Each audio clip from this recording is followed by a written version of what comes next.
The first one is when men attempt bold gestures, generally it's considered romantic. When women do it, it's often considered desperate or psycho. How do you feel about that? I feel personally victimized by this call. Do you feel attacked? I do feel attacked. I have a fun little story about this. Tell us. So a couple of years back, I was seeing this guy.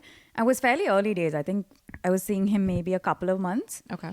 And he mentioned to me that he really likes this patissier in a certain city. And he's like, it's the best cakes he's ever eaten.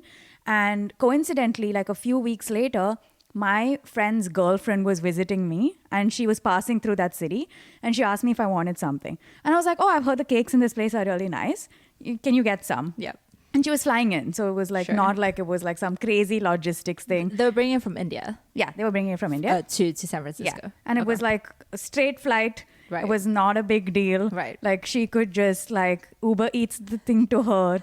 Super chill, right? Yeah. So I was like, awesome, let's do it. Let's eat this cake. Right. I was more interested in like this cake that we're all going to eat and it'll be fun, right? Sure. So she gives me this cake and then I was like, I think I had the date in the next day or something. And then I was like, oh, come up. I asked him to come up before we went to the restaurant and I gave it to him and I was like, I have the cake from the city. And he was looked so shocked. He looked like I'd slapped him across the face.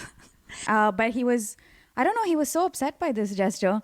And then I was like, was that like a crazy gesture? You know, I think it's because we're so privileged that we have people around us who do those things for us. I know. That I don't think we take advantage of it, but I think it's so normal in our life. It's so normal. Like right? I would have done it for a friend too if they had said that about it. Yeah, exactly. And I could see people, even my friends, I can see them do it for me. Right. And so it was just, it's normal in my world. So you were also taken aback that he was so taken aback. I was like, what's happening? Yeah, and that, I did feel like a psycho. I was like, oh my God, maybe it's too much. No, I don't think that's on you, you know. I think it's purely maybe he's not as privileged as we are to have those people who would do those things around us. Or maybe he was just like scared that it was like a big gesture. Maybe he did consider it as a big gesture and he just didn't think it was maybe like he felt I said, like that point in your relationship or what the situationship you were in wasn't at that stage where he felt like it was appropriate receiving something like that. Yeah. And so then I made a mental note to never do anything. No, I don't think don't do that. I mean, like, I think the right people will appreciate it. Yeah.